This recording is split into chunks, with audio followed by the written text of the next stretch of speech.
¿Qué tal? Un saludo a todas las personas que nos siguen y nos acompañan a través de nuestra red transmedia, que encabezan principalmente el portal de la revista Protocolo Foreign Affairs and Lifestyle y La Cruda Verdura TV. Hemos tenido la oportunidad de hablar con el licenciado Santiago González Soto varias veces en nuestro programa semanal de La Cruda Verdura, pero pocas veces, y creo que es la primera ocasión en la que vamos a poder charlar con él teniéndolo en vivo. Y yo señalo siempre que normalmente a los legisladores, a los políticos, siempre se les preguntan cosas vinculadas a su quehacer político, a su quehacer legislativo, a la problemática que se está dando en la agenda nacional. Pero en este caso, nos interesa más que ustedes, que están en las redes sociales, conozcan a la persona, al ser humano. Entonces me da mucho gusto recibir en nuestras plataformas al diputado Santiago González Soto por el PT del Estado de Nuevo León. Santiago, muchas gracias. Al contrario, un Guillermo. placer volverte a ver. No, pues ahora sí que para mí un gusto. Gracias por la invitación y gracias también por esta charla. Pues lo que decíamos, aquí yo creo que como el factor más importante que hoy en día motiva a la gente a seguir una red social o a seguir cualquier tipo de plataforma es la parte emocional, pues yo creo que lo más emocional es hablar de la persona. Ajá. En este caso, tú que el otro día nos platicaste alguna historia respecto de tu vida, que has sido periodista, conductor, gestor social, escritor, tienes un libro magnífico que leímos, que es Los sobrevivientes del Gilberto, pero ¿quién es Santiago? Bueno, primero, al calor de un pozole, efectivamente. Sí, porque me invitó el otro día y fuimos a degustar un exquisito pozole, que también en Monterrey se hacen buenos, ¿no? También, sí. Tu sí. mamá me dices que lo hace, ¿no? Sí, lo hace y sabrosísimo. Un día estaremos por allá y espero que nos prepare un rico pozole. Muy bien. ¿Quién es Santiago? Decíamos que efectivamente esa tarde platicamos una anécdota que es una anécdota que yo le llevo mucho a los muchachos de secundarias y prepas, con la finalidad de motivarlos a que sepan que la condición de humildad, la condición de pobreza la podemos superar. ¿Cómo? Proponiéndolo. Si tú te propones superarte, te superas. Y yo te decía que en aquel entonces, cuando era niño, 10, 11 años, yo recuerdo estar en sexto año de primaria, un día me entero, porque no me lo dijo mi padre ni me lo dijo mi mamá, que mi papá se había quedado sin trabajo. Entonces a mi mente viene una idea, dije, cuando yo sea grande quiero ser abogado para defender a mi papá. Esa fue mi reacción. No sé de dónde, cómo nació ni nada, pero así fue. Pero al siguiente día, mi mamá, en vez de quedarse cruzada de brazos y de igual manera mi papá, mi mamá empezó a preparar en una olla no sé qué cantidad de gorditas en ese momento, y también una cantidad considerable de tacos de harina que son tradicionales en Monterrey. Ahí en Monterrey, claro. Entonces, ya cuando las prepara, me dice, vente, porque yo soy el segundo de la familia, bueno, el primer hombre en la familia y el segundo en esa línea. Y total, que mi mamá me lleva por ser el mayor, y me voy con ella, y ahí andamos caminando de taller en taller, que es una zona, una colonia que se llama Fabriles, muy enfrente de lo que fue nuestra emblemática fundidora de Monterrey. Ahí vivíamos nosotros. Y total que empezamos a recorrer, y yo creo que en una hora y se le vendieron todos los tacos y todas las gorditas. Y así estuvimos al siguiente día y al siguiente día, no sé cuántas semanas fueron, porque mi papá se logró colocar, no sé si a los 2, 3 meses otra vez. Y después de eso, cuando yo le platico a los muchachos, ¿verdad?, de que ocurría todo esto, y ese niño que salía a vender tacos y a vender gorditas, de pronto yo les pregunto, ¿y quién creen que era ese niño? O ustedes se preguntan, si ese niño en algún momento lo vieran en la calle vendiendo tacos y gorditas, ¿se imaginan ustedes que en algún momento de su vida pueda llegar a ser diputado? Y todos los muchachos se quedan sorprendidos cuando les digo, ese niño existe, no es un invento, ni es una fantasía. Les dije, soy yo. Yo de niño no tenía ninguna expectativa de nada, hasta que no vino a mi mente decir, quiero ser abogado. Bueno, y tú fuiste diputado local. Sí, ya fui diputado local en Nuevo León. Pertenecí también a la Comisión de Educación y Cultura. Santiago, ¿cómo llegas tú al periodismo? Bueno, al periodismo hay otra anécdota muy importante. Decía mi mamá cuando yo ya empecé a trabajar como reportero de un periódico ahí en Monterrey. Decía, oiga, entonces su hijo es periodista, sí. Y entonces él empezó vendiendo periódicos. Dijo, no, mi hijo estudió, dice, él es licenciado en periodismo. Esa es otra anécdota que mi mamá les cuenta allá a los vecinos. Pero sí, yo llegué, siendo todavía estudiante de periodismo en la Facultad de Ciencias de la Comunicación, llegué a un periódico a trabajar, estaba en cuarto semestre, y luego ya me empecé a involucrar de manera directa, y duré unos 2 o 3 años en lo que antes era el periódico El Diario de Monterrey, hoy se llama Milenio, y ya después de ahí brinqué a Televisa. Estuve 1 año aproximadamente, y para el año del 89 aproximadamente llegué a Multimedios TV, y de ahí en adelante me trabajé hasta el año 2000 como reportero, es decir, estuve de manera activa cerca de unos 16 años. ¿Tus experiencias más relevantes? Bueno, eso que comentas tú, en el año del 88, yo era el Nobel de Televisa, y nuestro entonces jefe de información a mí me dice, Santiago, castigado. Dice, como tú eres el más novato aquí, el nuevo en la redacción, te toca la cobertura del huracán Gilberto y el desfile, porque era el desfile del 16 de septiembre del año del 88. Perfecto, bueno. Y era el único reportero que estaba trabajando esa tarde para Televisa Monterrey. Y ocurre que sí, empezamos a la cobertura del desfile, un desfile que nunca fue noticia. Nunca hubo, ahora sí que en los periódicos nunca hubo fotografías de ese desfile porque pues todo se lo llevó el Gilberto, claro. Me refiero noticiosamente. Pero en la tarde, ya cuando prácticamente sentíamos que había terminado la cobertura, 5 o 6 de la tarde, solamente nos habían reportado 2 incidentes y no de mucha gravedad. Uno en un lugar de un municipio de Guadalupe que se llama Las Escobas, algunas viviendas se habían inundado, y en otra zona en Monterrey, de una colonia que se llama La Ferrocarrilera, también se habían inundado ahí algunas viviendas, y eran todos los incidentes.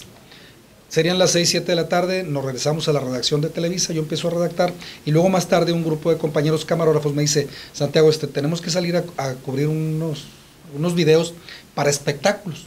Les dije, bueno, los acompaño. Y ya nos salimos y regresamos como a las 11 de la noche otra vez a la redacción. Y en lo que ellos hacían sus cosas, les dije, ¿saben qué? Yo mientras voy a tratar de checar en los puestos de socorro si hay alguna novedad. Y serían yo creo que alrededor de las 11:30 de la noche, cuando marco yo a la Cruz Roja de Monterrey. Y al marcar me responde la señorita al teléfono que no me podía decir mucho porque tenían la información de que había 4 autobuses atrapados en el lecho del río Santa Catarina, a la altura o la división del municipio de San Pedro y Monterrey. Cuando me dijeron eso, haz de cuenta que mis ojos se abrieron así y le dije a los camarógrafos, ¿saben qué? Vámonos, hay 4 autobuses, imaginen ustedes, 160 personas al menos atrapadas en el lecho del río Santa Catarina. Y ya nos fuimos. Yo creo que a la medianoche, que llegamos a la zona ahí de este conflicto, vimos que sí, efectivamente estaban los 4 autobuses atrapados en medio del río Santa Catarina.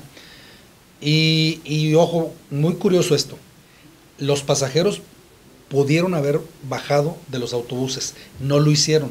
¿Cuál fue la razón, creo yo? Que no había un mando único. Mandaban todos, ¿verdad? Todos eran generales en ese momento. Entonces no hubo quien dijera, vamos a bajarlos. Total que el agua empezó a subir el nivel, y de estar a la mitad de la llanta, el agua, de pronto empezó a subir, llegó al límite de las ventanas, que yo creo que el límite de las ventanas de un autobús debe ser un poco más de 2 metros, y poco a poco iba subiendo. Cuando llega a las ventanas, la gente se empieza a salir de los autobuses, y algunos permanecieron ahí arriba, pero ya era tarde, porque a los minutos, yo creo que sería alrededor de la 1 de la mañana, de pronto el agua empieza a mover los autobuses y los empieza a arrastrar, de manera tal que los parten 2 en lo que son las columnas de los puentes. Y ahí acaba la historia. Entonces es increíble cómo la gente se pudo haber salvado y no lo hicieron porque no hubo quien les dijera, bájense de esos autobuses.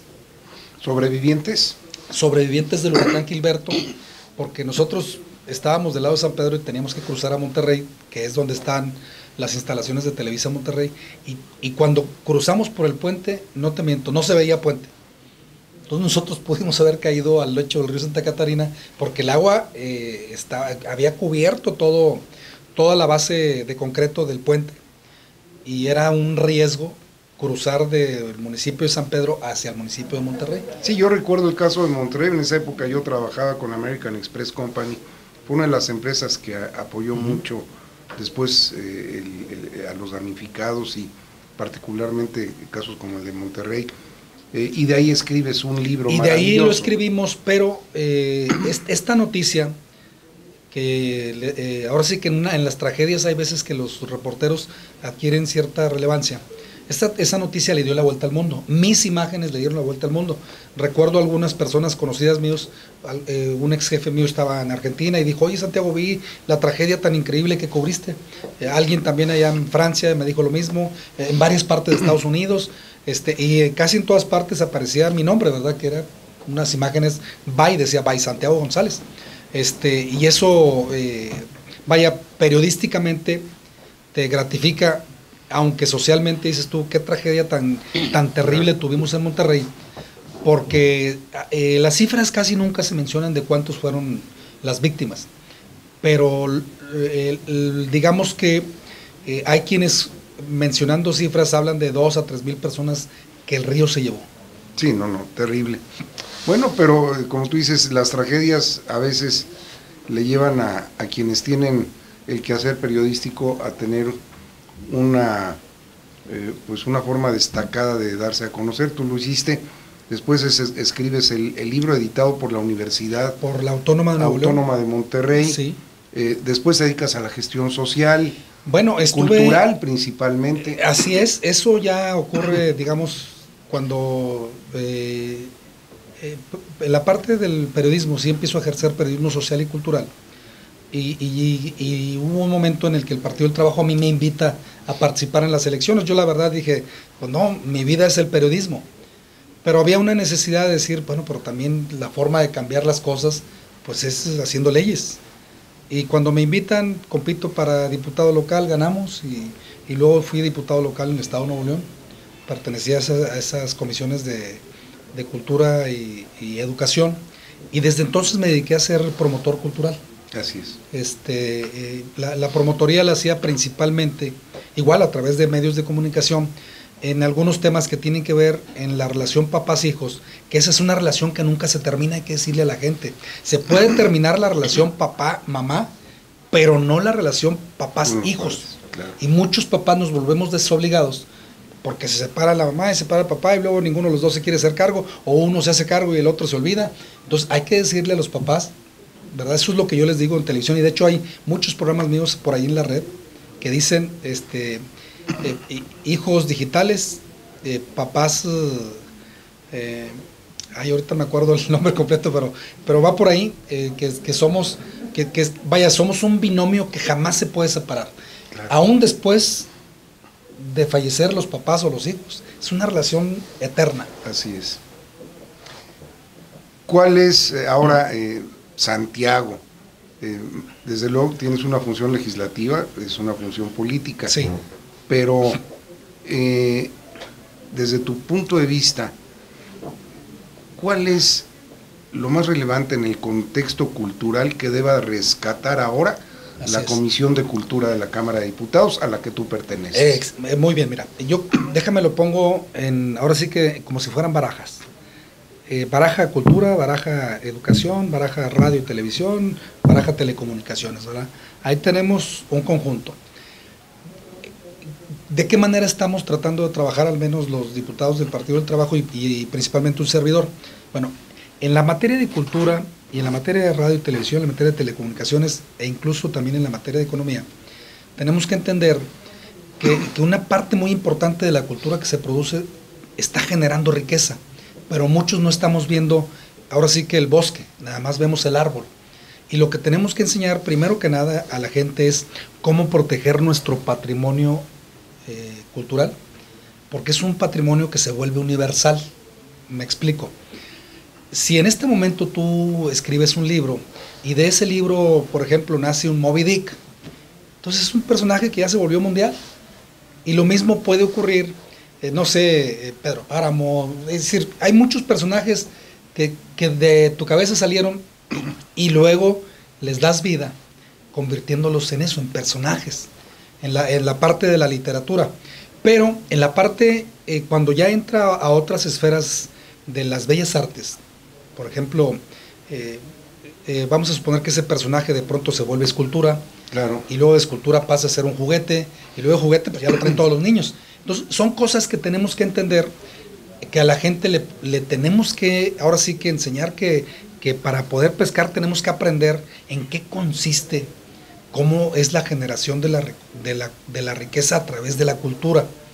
Que sepan que, por ejemplo, en el caso de Estados Unidos, que son maestros para eso, de una película Toy Story, te generan una cantidad increíble de riqueza a través de la industria de la cultura, porque no solamente es la película, son los juguetes, son los zapatos, es la ropa y es muchísimas otras cosas que hay alrededor. Sí, el famoso mercadeo, el merchandising. Ándale, entonces ¿verdad? eso es lo que no sabemos hacer en México. Y tenemos que aprender a hacer eso en México, porque tú recorres las calles de aquí de nuestra ciudad capital de la República y de pronto te encuentras a mucha gente haciendo comercio, por ejemplo, con muchas muñecas que nosotros les llamamos las Marías. Sí, que son de la región de Querétaro, precisamente. Sí, pero es indistinto, porque también las de Oaxaca. Bueno, sí. Entonces, pero... a todas les dices las Marías, y la pregunta es, bueno, ¿y están protegidos esos elementos artísticos? No. Que de igual manera hay que empezar a decirle a la gente que no hay que decirle o denostar que las artesanías no son arte. Hay una gran cantidad de artesanías que son arte. Pues casi y todas. le llaman arte popular. Entonces tenemos que darle ese valor de arte popular y que tiene un gran valor en el mercado. Tan lo tienen que muchos de los diseños de nuestros pueblos originarios ya los traen empresas transnacionales. Así es. Y no pagan derechos, que eso yo creo que es lo más terrible que le está pasando a nuestros pueblos y a nuestro país. Y por ahí tenemos que caminar. Sí, y tú señalaste lo del estilo norteamericano de mercadear las películas. Yo en alguna época tuve la oportunidad de estar varios años en el Instituto Mexicano de Cinematografía, y yo en alguna ocasión señalé que por qué no a todos aquellos nuevos directores, cineastas, que se les fuera a dar algún recurso a través de los diversos fondos que se crearon en esa época, no también se les daba una breve capacitación de mercadotecnia y mercadeo cinematográfico. Sí. Porque a mí me tocó ver películas como, por señalarte alguna, Mariana, que está inspirada en un libro de José Emilio Pacheco, o El último túnel de Servando González, que fue la continuación de Viento Negro, que no tenían un gran desarrollo comercial. ¿Qué pasaba? No había un mercadeo previo ni posterior. No sé, ahora los medios, y hay muchas formas de hacerlo, pero yo veo que en México no hacemos mucha labor. Así es. En el ámbito de desarrollar desde el punto de vista mercadotécnica, así como tú señalas las artesanías, los productos cinematográficos que finalmente en el argot comercial se denominan propiedades. Así es. O sea, esas propiedades no tienen todo un basamento comercial. No, porque es un proceso, pero nosotros lo tenemos suelto. Y el proceso es, digo, no que sea simple, pero el proceso es, a ver, primero es el derecho de autor, ya lo tengo registrado, pero luego de ahí pasa al área de economía, que es la propiedad industrial, y entonces están sueltos. Está suelto el derecho de autor y la propiedad industrial. Porque la propiedad industrial es en donde tú ya piensas cómo hacer en serie pues un producto que ha sido creado, si es por ejemplo una blusa, una falda, no sé, algunos zapatos, gorras, todo lo que hacen la gente, bueno, pasa a propiedad industrial. Y ya cuando pasa ahí, empieza a adquirir ahora sí que propiedad intelectual, que en otras partes también le llaman la sociedad del conocimiento. Así es. Y pongo el ejemplo de que si tú tienes un jersey de la selección mexicana y tiene una marca, ¿verdad? Y yo te pregunto, ¿hay de otras marcas? No, porque esa es la propiedad intelectual. Así es. No hay de otras marcas, nada más hay de una. Y lo mismo ocurre con todas las selecciones de fútbol del mundo. Entonces, lo mismo ocurre acá, que se tienen que convertir en una marca. En una marca. Y luego, ¿Qué más ocurre? Otras cosas que tenemos sueltas es, por ejemplo, todo lo que tiene que ver con nuestra madre naturaleza. Nuestra madre naturaleza con México fue generosa porque fíjate, nos regaló todo lo que son las plantas y los animales y todo, claro, los minerales. Entonces, tenemos que también atender el tema de lo que se le llama la denominación de origen, y también está suelto. Y con esas piedras preciosas, por ejemplo, que tenemos aquí en Teotihuacán, la gente hace pues pequeñas figuras ya sea de juguetes, o te hacen las pirámides. Con la obsidiana, sí, el jade. Y son naturales de México. El barro negro de Oaxaca. Todo eso, entonces lo tenemos suelto. Y son denominación de origen. No lo hemos protegido. Viene la otra contraparte que tiene que ver con es decir, allá tenemos tres: derecho de autor, propiedad industrial y denominación de origen.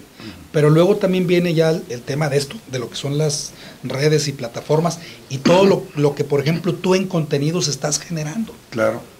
Y dices, bueno, ¿y esto tiene riqueza? Sí tiene riqueza. ¿Y está registrado? No está registrado.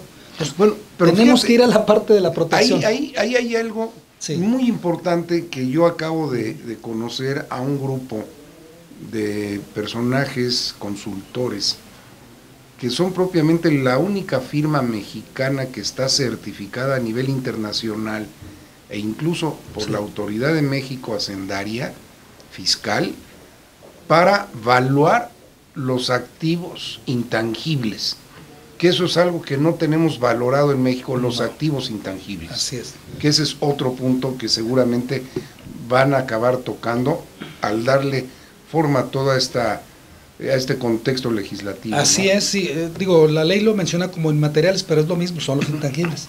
Entonces, creo yo que llegamos en el momento justo, ¿verdad?, para iniciar esa cuarta transformación de la economía intelectual, y que esto nos permite efectivamente ir detrás de todo aquello que se está generando y que decimos todo. Bueno, ¿y quién es el dueño? Pues el dueño es la nación, son los pueblos. El ejemplo que a veces, yo lo he comentado varias veces, tú te vas a recordar, ahí les va. Tenemos 32 entidades de la República. En cada una de esas entidades de la República existen trajes típicos. Claro. ¿Los tenemos registrados? No. Pero además de eso tenemos música. Entonces toda la indumentaria es música. En el caso de Nuevo León dices tú, oye, ¿y cómo identificas al norteño? Pues con su sombrero, su chaleco, su camisa de cuadros, su pantalón vaquero, sus botas. Esa es la indumentaria. La cuera tamaulipeca, así en fin, ¿verdad? Sí, igual en Yucatán y en Veracruz y en Chiapas, en todas partes tenemos algo que nos da una identidad. Y que yo resalto la parte de lo que tiene que ver con toda nuestra cultura prehispánica, pero también con toda nuestra cultura que tiene que ver de la independencia para acá, y que en muchos de los casos, esto que hablamos de los trajes típicos y todo, tiene que ver prácticamente de antes y después de la revolución, cuando empiezan a surgir toda nuestra música y toda nuestra nueva identidad, y que tenemos poco más de un siglo con esa identidad. Así es. Y que está generando mucha riqueza. Mira, por ejemplo, el caso de la música norteña, hoy en día es una gran industria. Claro. Yo creo que de todas las músicas y géneros musicales mexicanos, es la industria que más riqueza genera. No, ni el mariachi, porque además tiene una gran incidencia en los Estados Unidos, Canadá, y a nivel mundial, más que el mariachi. Así es increíble. Entonces, igual puede ocurrir con otro tipo de género musical regional, y que no le hemos dado ese valor, porque la gente no le ve lo que nosotros sí le vemos. La parte empresarial tiene que ser muy importante en esta nueva cultura de la protección a todo lo que son nuestro patrimonio. Muy bien. No, pues yo creo que tienen trabajo para un buen rato. Pues esperemos que nos relijan para que podamos terminar. De eso se trata. Sí. Santiago, dígame. ¿Cuál es la aspiración de Santiago en términos personales? Bueno, servirle al pueblo, ser un buen padre, ser un buen esposo. Entonces yo creo que esas son aspiraciones a las que tengo que llegar, porque todos los días uno tiene que mejorar. Obstáculos. Y un buen amigo también. Gracias, Santiago. Obstáculos hacia adelante. Yo creo que los principales obstáculos los tenemos nosotros como sociedad, Porque mira, un ejemplo, tú ahorita te metes a las redes y ves cómo hay tantos ataques en contra de nuestro presidente electo, que todavía no es presidente y ya nos lo estamos tratando de acabar. Bueno, el deporte del mexicano Sí. es pegarle a lo que se Entonces pueda, la ¿no? convocatoria a todos los mexicanos es muy simple. Vamos ayudándonos, ayudándole al presidente. Así Si es. queremos que esto cambie, que esto mejore, que esto, vaya, que haya prosperidad en este país, porque la prosperidad no puede ser para unos cuantos, la prosperidad tiene que ser para los 120 o 125 millones de mexicanos, y a su nivel, porque no se trata de quitarle a nadie para darle a otro, no, se trata de que la riqueza que estamos generando nos alcance para todos, a cada quien en nuestro nivel. Entonces yo espero que la gente pensemos en eso, que la única manera de que esto funcione es ayudándole al presidente. No, y que bien o mal, pues ya está. Y es el que está, Sí. y es que con el que habremos de salir adelante. Mira, por ejemplo, yo he escuchado ahí algunos partidos que dicen, por Andrés Manuel nada más votaron 30 millones, pero los otros 60 no. Momento. Yo creo que ahí hay que hacer un análisis serio realmente, porque no se trata de decir que los que sí apoyaron y los que no apoyaron. Ahorita ya es el presidente. De los mexicanos. Ya es el Los presidente. mexicanos somos una nación y no nos queda otra más que salir adelante en su conjunto como nación. Estoy totalmente de acuerdo en eso. Muy bien, Santiago. Pues yo te agradezco mucho No, el hombre, al tiempo. contrario. También nuestras audiencias te lo agradecen infinitamente. Un saludo. Siempre estarán abiertas nuestras plataformas. Mi agradecimiento, Guillermo, gracias por acompañarnos y venir aquí a tu casa, que pues es la casa del pueblo. Hay que Así- decirle a la gente que el Palacio así lo Legislativo en sentimos. realidad es una casa del pueblo, Así lo que sentimos. aquí Muchas estamos gracias. representados todos, ¿verdad? Así lo sentimos. Sí. Muchas gracias, Al Santiago. contrario, Guillermo, un saludo.